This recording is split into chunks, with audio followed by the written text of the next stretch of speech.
Deus não mudou. Deus continua abominando o pecado, abominando a vaidade. As pessoas hoje, elas vêm para a igreja, frequentam a igreja e não mudam de vida, porque elas acreditam numa graça sem juízo.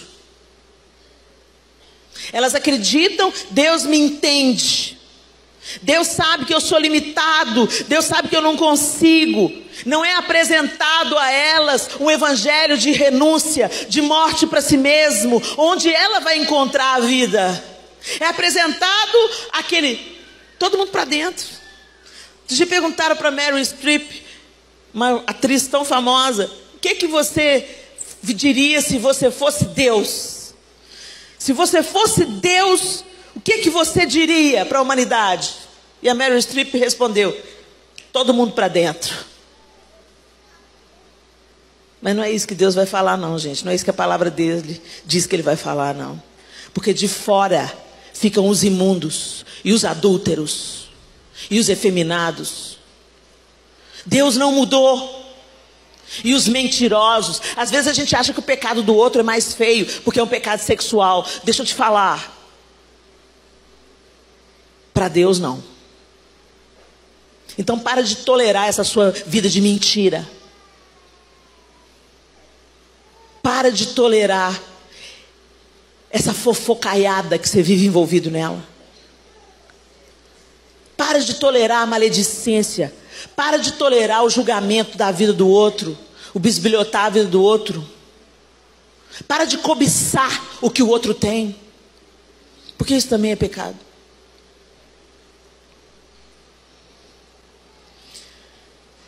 As consequências daquilo que Davi fez atingiram outros. Não foi só sobre Davi.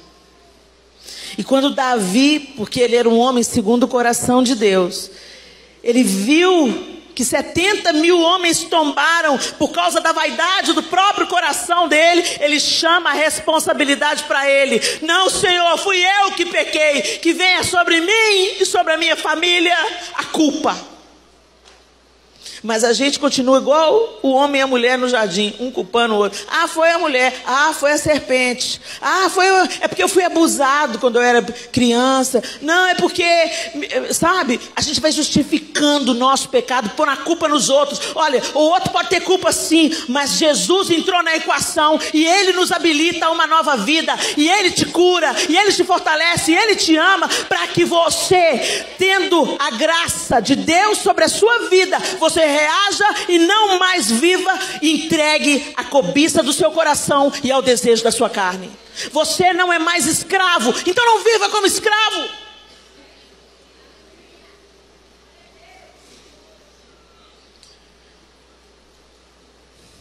Davi assume o seu pecado nos versos 16 e 17. E depois Davi muda de atitude.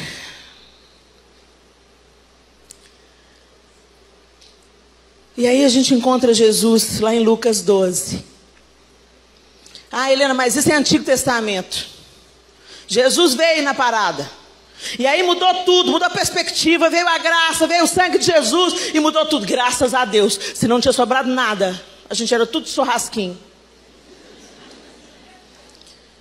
Mas aí lá em Lucas 12, no capítulo 4... No versículo 4 e 5 ele diz assim: eu digo a vocês, meus amigos, não tenham medo dos que matam o corpo e depois nada mais podem fazer. Mas eu mostrarei a quem vocês devem temer. Temam aquele que depois de matar o corpo tem poder para lançar no inferno. Sim, eu digo a vocês, a esse vocês devem temer. Vocês acham que Jesus estava falando de quem? Vocês acham que Jesus estava falando de quem? Do diabo? O diabo não tem poder para lançar no inferno. O inferno foi construído para ele. Às vezes a gente lê esse texto e pensa que Jesus está se referindo ao ladrão das nossas almas. Mas não, gente. Eu vou ler de novo para que você entenda de quem que Jesus está falando. Eu digo a vocês, meus amigos, ele está falando para os discípulos. Não tenham medo dos que matam o corpo e depois nada mais podem fazer. Depois que as pessoas te matam, elas não podem fazer mais nada.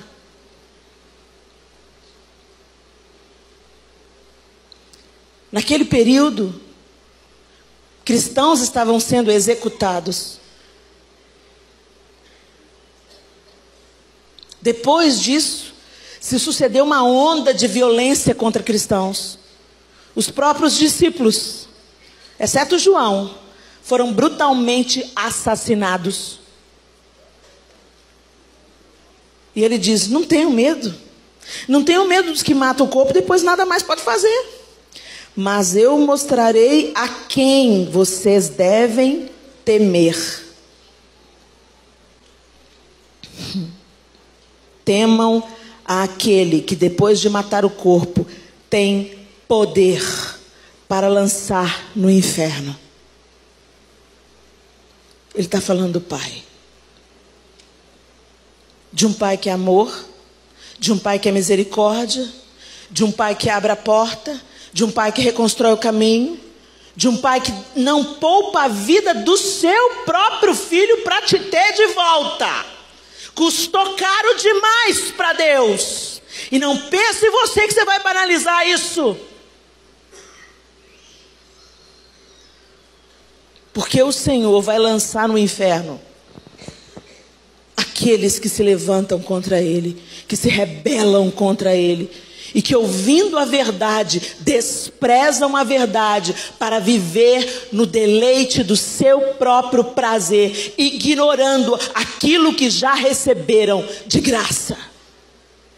De Deus não se zomba. O temor do Senhor é o princípio da sabedoria, e o conhecimento do santo é entendimento. Provérbios 9:10. O temor do Senhor é o princípio da sabedoria. Todos os que cumprem os seus preceitos revelam bom senso. Ele será louvado para sempre. Salmo 111:10. Apocalipse 14:6. E vi outro anjo voar pelo meio do céu, e tinha o evangelho eterno para o proclamar aos que habitam sobre a terra, e a toda nação, e tribo, e língua, e povo, dizendo com grande voz: temei a Deus e dai-lhe glória, porque é vinda a hora do seu juízo, e adorai aquele que fez o céu, e a terra, e o mar, e as fontes das águas. Ele é grande, Ele é excelso, Ele é supremo, Ele é maravilhoso. Sim, Helena, e Ele é nosso Pai. Sim, e Ele é um Pai zeloso, um Pai amoroso. O João é um Pai amoroso. O João põe os nossos filhos no colo. O João brinca de lutinha. Mas tem uma reverência.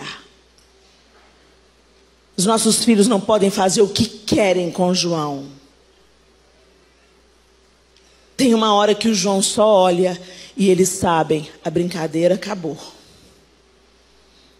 Agora é meu pai. O pai é amigo. O pai é provedor. O pai é misericórdia. Mas o pai também é disciplina. É limite. É correção. E graças a Deus quando Ele corrige. Porque quando Ele corrige, ainda há esperança. Pior é quando Deus nos entrega a nós mesmos. Ele tira a mão e nos entrega a Satanás. E aí a gente perde a capacidade de se arrepender. E a gente vai se revolvendo no próprio vômito. Temei a Deus e dai-lhe glória. Temei a Deus, temei a Deus, temei a Deus. Nós perdemos a reverência. Banalizamos a graça. E a gente leva as coisas de Deus na brincadeira. E quando eu me deparei com esse texto, gente, no dia em que eu me deparei com esse texto, eu estremeci. Porque eu vi Deus amoroso, Deus que levantou Davi, Deus que ungiu Davi rei, Deus que lutou as batalhas por Davi. Deus que chamava Davi um homem segundo o meu coração. Mas quando Davi saiu da linha,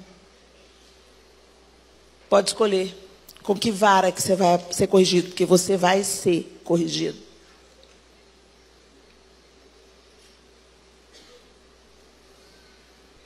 E tantas pessoas foram envolvidas, tantas vidas se perderam.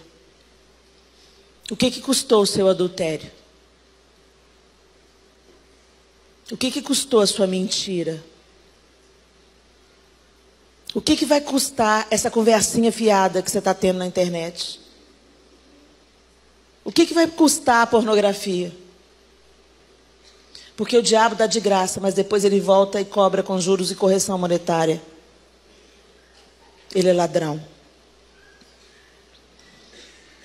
E eu estou aqui nessa noite para dizer a vocês: arrependei-vos e crede no Evangelho. Arrependimento não é remorso, não é um sentimento. Arrependimento é uma mudança de direção. Eu mudo de direção. Eu escolho outro caminho. Porque eu sei que a palavra de Deus diz que isso é caminho de morte. Então, eu não vou por lá, eu vou para a vida. Eu vou para a obediência, eu vou para o temor do Senhor. O temor a Deus gera obediência. Será que nós tememos ao Senhor? Quando a gente está conversando? Quando a gente está sozinho na internet? Será que nós tememos ao Senhor? E aí uma nação inteira começa tantas coisas acontecerem. E a gente se mobiliza em oração por um propósito. E quando o propósito é cumprido, o objetivo é alcançado, todo mundo afrouxa. Oração, eu volto a dizer, não é um balcão de negociações com Deus. Oração é um estilo de vida onde temos intimidade com Deus. E onde essa intimidade vai nos transformar. E vai fazer o temor a Deus crescer no nosso coração. Gostou desse vídeo? Compartilhe e abençoe outras pessoas assim como você foi abençoado.